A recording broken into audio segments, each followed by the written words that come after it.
Moi!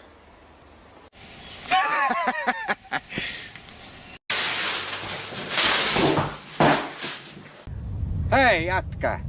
Mene töihin!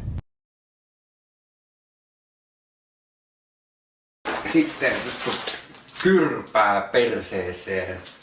Hahaha, itkettääkö? Itke poika, itke. Mut kun ei se vittu liiku se kello sitten, kun sulla on se kyrpä otsassa. Semmoset psykoosit tällä kertaa. Semmoset psykoosit tällä kertaa. Mut mä oonkin hintelä hintti. Eli...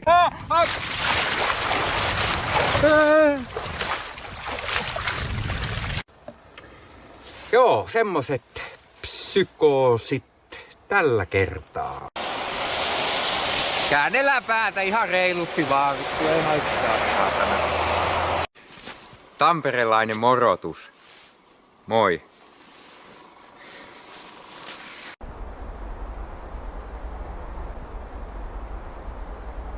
Moi!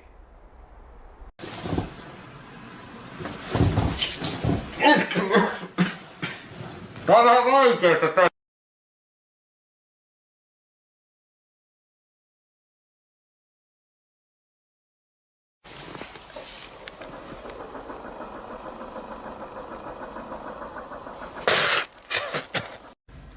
Psykoosit on edennyt niin pitkälle, että koostaa. Okei, olisi kyllä nyt tuolla on. Jengi varmaan luulee, että se on joku pilkkiä, niin, mutta todellisuudessa siellä on joku saatana sekopää.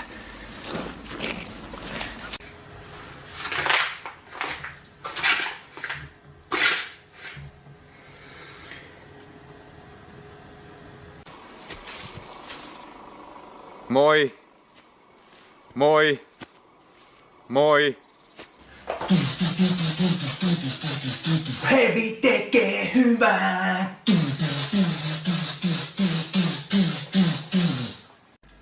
On se ihan hyvä.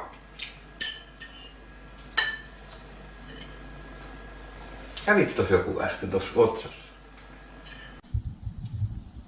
Rothschildit ja Sorokset tienaa, mitä kauemmin sota kestää, niin sitä enemmän ne tienaa rahaa.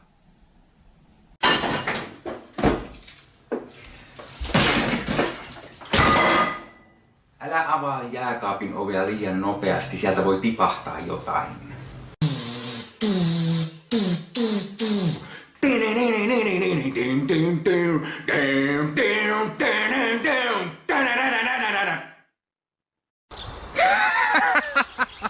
Hassu, hyvä juttu, Jes, toi oli hyvä. Tosta tulee meemi.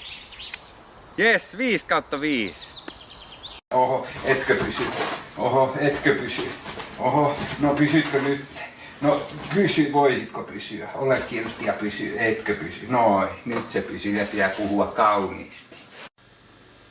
Nyt ei ollut psykoosi. Mun mielestä ei täällä voi olla psykoosi. Yleensä nyt tähän tässä on viime aikoina sanottu aina tällaiset psykoosit tällä kertaa, mutta en mä tiedä onko tässä mitään psykoosia.